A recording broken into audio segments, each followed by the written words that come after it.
Today, we will be talking about a topic on attitudes from social psychology. This is the Module 12 from the program. Objectives. The main objectives in the lesson are to understand the definition of attitude, nature of attitude, ABC model as a part of the nature of attitude, distinctive features of attitudes, formation of attitudes, from which we will be learning about classical conditioning. Definitions. Attitudes are very complex processes, just as personality of a person. The difference between these two is that personality is usually thought of as the whole person, whereas attitude may make up the personality. It is a very important variable in human behavior, as it constitutes an important psychological attribute of an individual which shape their behavior. Attitudes are evaluative statements which frequently used in describing people, objects and events, and explain people's behavior. It can be defined as a persistent tendency to feel and behave in a particular sense towards some objects. A few important definitions. G.W. Ellpott defined attitude as a mental and neural state of readiness organized through experience exerting directive or dynamic influence upon the individual's response to all the objects and situations with which it is related. According to Bernard, social attitudes are individual attitudes directed towards social objects, and individual attitudes strongly infer conditioned by collective or group contacts. Oskam in 1977 defined attitudes as a readiness to respond in a favorable or an unfavorable manner to a particular objects or class of objects. That is, the attitudes have a topic 1, object, 2, judgmental or evaluative, which is also called as favorable or unfavorable behaviors, and are relatively long lasting, the readiness to respond. From this, we can infer that attitude is an enduring system that includes a thought, feeling and an action. Let us understand the nature of attitude. The nature of attitude seems self-evident and is developed with the core central acquaintanceship process through discovering of one other's behavior or an attitude. To know someone well means, among other things, having an intimate knowledge of the person's attitude. Attitudes are also believed to be important because most people believe that changes in behavior occur through changes in attitudes. In one dimension, it is learned predisposition, which means consistently responding favorably or unfavorably to an event or an object. In two dimensions, it is affective and cognitive component to behavior. The ABC model by ฎžić in 1989, attitudes are generally assumed to have components. 1, as we defined, that affect behavior, and cognition, affect is feelings, Behavior is readiness to act, and cognition is beliefs. This is termed as ABC model of attitude. Generally, we assume some logical relationship among these components. For example, a person who believes that a particular ethnic group is aggressive may feel dislike for such people and therefore may lead to act in a discriminatory manner. In few more instances, opinions and beliefs towards transgender, widow remarriages, live-in relationships, etc. can be favorable or unfavorable depending on their personal experiences and end up acting in a certain manner. ABC model of an attitude. We were looking at the structure of an attitude through the flowchart. Emotional or affective component. A. The emotional component involves the person's feelings affecting positive, neutral or negative about an object or event. This statement can be illustrated with few examples such as, I like to be in live-in relation as I can choose to quit whenever I feel discomfort with the person I am living. Someone might have the attitude that they love all babies because they are cute. The affective component refers to the emotional reaction one has towards an attitude object.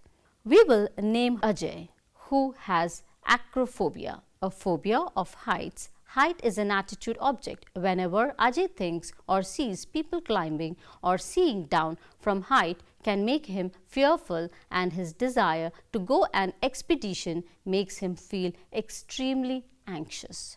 Behavioral component. The behavioral component of an attitude consists of a person's tendency to behave in a particular manner towards an object or a thing. It refers to that part of an attitude which reflects the intentions of a person in long run or in the short run. With similar example above, the individual might decide to take up such steps of live-in relation in his or her future with the person they like. The behavioral attitude may be, I cannot wait to kiss or hold the baby, or we better keep those smokers out of the library, etc. The cognitive or the informational component. The information component consists of beliefs, values, ideas and other information an individual has about the object.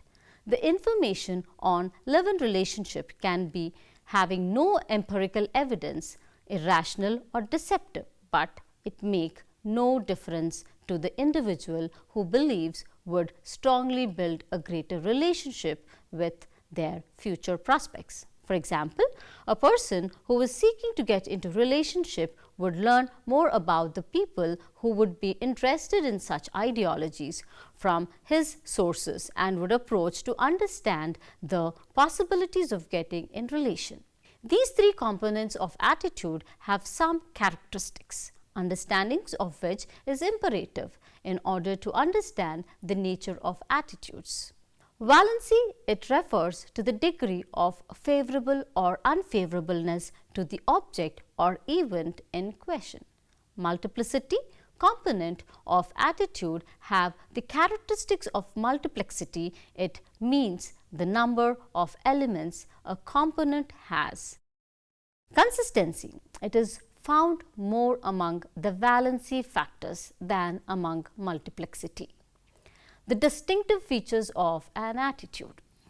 An attitude which regulates the trait or a reliable genre of actions in relation to particular aspects of the environment is an internal factor. What are the criteria which and differentiate attitudes as internal factors from other external factors? According to the sheriff, the following are the distinguishing features of attitudes. 1. Attitudes are not inherent. Attitudes are acquired and are not born within the person. They are acquired through the process of becoming an acceptable member of the group. They are the outcomes of their own life's experiences. these experiences are process of socialization, may predispose a person favorably or unfavorably to the object or an event in the situation. For example, craving for food is need for survival or biogenic yet a strong. Preference for rice or for wheat is an attitude that is formed because of the family group he or she belongs to. Attitudes are need directed. Attitudes directs our behavior in either away from an object or towards an object depending on the need. For example, a favorable attitude towards education will impel the person to send his children to school for the betterment of their life. An unfavorable attitude may prompt him for not sending children to school. Relatively stable, unstable. It means attitudes are stable over time and changes in them take place gradually only when they are challengeable. They can be changed through right persuasion. Attitude is always related to some event, object or thing. Attitudes are formed in relation to both internal and external factors of an environment and do not take place in void. This means for the development of the attitude, occurrence of some event, thing or person is a precondition. Attitude has a driving mechanism. Attitude motivates a person to do some behaviors more readily than others. They can be directed both positively or negatively. For example, an individual having positive attitude for sports may readily play than pass his time reading some books. Attitudes are shared by the members of the group as attitudes are formed in relation to social situations. They are shared by the members of the group. They are more or less common with few members and except for few those are not conform with that behavior and would be minority group. Attitude formation. So, this topic of attitude formation we will be learning now. The two determinants help attitude acquisitions are exposure and learning. It is usually observed that people enter into the world of relationships with an expectation based on an experience that they have against a person and tends to behave in such a manner and thus define him or her with the same kind of reaction towards them. Example, an alcoholic father does come home without consuming alcohol is not expected by the child in his or her previous experience, who already have certain attitude formed towards him and show great concern towards their education or future might surprise them, and the child might react in a very different manner towards the same behavior. So, now let us see what mere exposure effect means. Mere exposure, nothing but positive or negative attitudes about an object, whether liking or disliking, is due to the mere exposure or repeated prior exposure leading to more likely as well. Thus, the mere exposure effect can be a result of fluency. Fluency is the ease of processing information. Robert Zangnock in 1968 believes idea or person will increase simply through repeated exposure to it. In 1981, demonstrated this principle by showing that the more frequently the names of various cities and countries occurred in print, the more positively people evaluated them. Let us understand attitude formation, how attitudes form. That is not only just through the mere exposure, but we tend to understand it through the formations of by conditioning and social learning. So, in conditioning, we would be understanding the two concepts. One is the classical conditioning theory, the operant conditioning theory. The next, we will learn about social learning theory, which is the observational learning. So, this flow chart will help us to understand how factors influence attitude formation. Theories in relation to attitude formation. Theories help us to understand the core principles for how behavior is learned and how it conditions in forming specific attitudes in a person from childhood.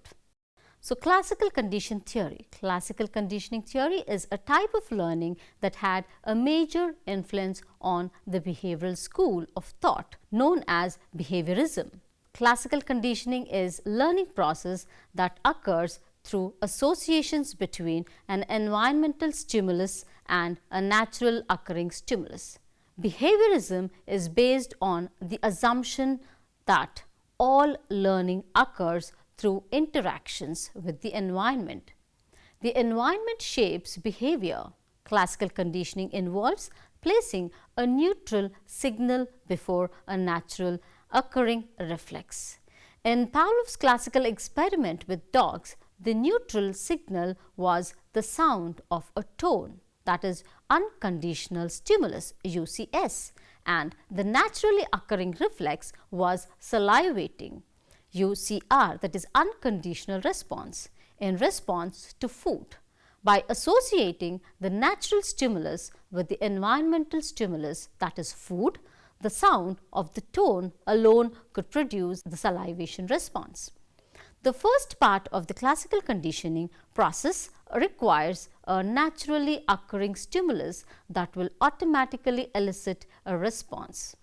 During the second phase of the classical conditioning processes, the previously neutral stimulus is repeatedly paired with the unconditioned stimulus. As a result of this pairing, an association between the previously neutral stimulus and the UCS is formed.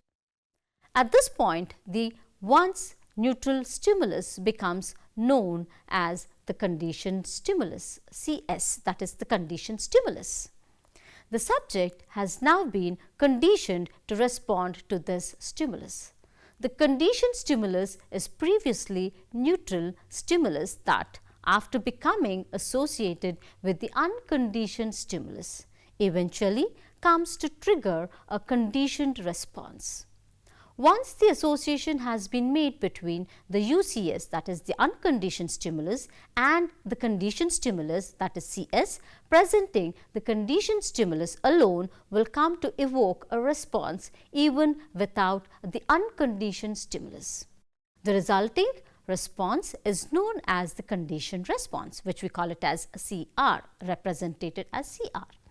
CR eminent shapes behavior reactions with the environment. Environments learned and how it is being conditioned through that is formed because the conditioned response is the learned response to the previously neutral stimulus. Whenever the first stimulus is represented, individuals expect that the second will follow. As a result, they may acquire the same kind of reaction to the first stimulus as they show to the second stimulus. Social psychologists opine that the same process is applied in development of attitudes as well. For example, a little girl sees her mother showing signs of emotional discomfort through facial expressions when she meets members of a minority group. Though initially the child has no emotional reactions to the characteristics of these, acquires and develops negative emotional reactions to them, resulting in a racial prejudice. Key elements in conditioning. Behaviorists have described a number of different phenomena associated with classical conditioning. Some of these elements involve the initial establishment of the response, while others describe the disappearance of the response. These elements are important in understanding the classical conditioning process. The first process is called as an acquisition process, the first stage of learning when response is established with the stimulus and gradually strengthens. During the acquisition phase of classical conditioning, a neutral stimulus is repeatedly paired with an unconditioned stimulus.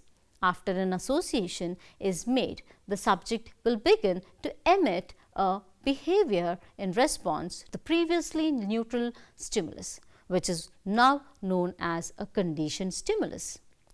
It is at this point that we can say that the response has been acquired. Extinction. Extinction is when the occurrence of a conditioned response decreases or disappears. In classical conditioning, this happens when a conditioned stimulus is no longer paired with an unconditioned stimulus. Spontaneous recovery. Sometimes a learned response can suddenly recur even after a period of extinction. Spontaneous recovery is the reappearance of the conditioned stimulus after a rest period if the conditioned stimulus and unconditioned stimulus are no longer associated. Extinction will occur very rapidly after a spontaneous recovery. Stimulus generalization. Stimulus generalization is the tendency for the conditioned stimulus to evoke similar responses after the response has been conditioned. Stimulus discrimination. The stimulus discrimination is the ability to differentiate between a conditioned stimulus and other stimulus that have not been paired with an unconditioned stimulus. Let us summarize. Social psychology is the area where psychologists are concerned as how people, group or individuals affect others and are in turn affected by them. Because of the close connection between attitudes and people's actions. Attitude refers to how human beings are influenced by thoughts and feelings, where people often act on what they believe and feel about how we form attitudes and change our attitudes through the process of persuasion. The ABC model describes the components which are used in attributing a particular behavior and the reasons for that behavior. Attitudes are generally assumed to have an affective feeling component, a cognitive belief component, and behavioral action component. Learning is a key component in forming attitudes, as many learning theories explain and define attitude as an outcome of learned behavior and not a completely genetic composition. The associations made between stimulus and response play an important role in conditioning and a behavior. Thus, attitudes are the reflections of one's learning from the environment.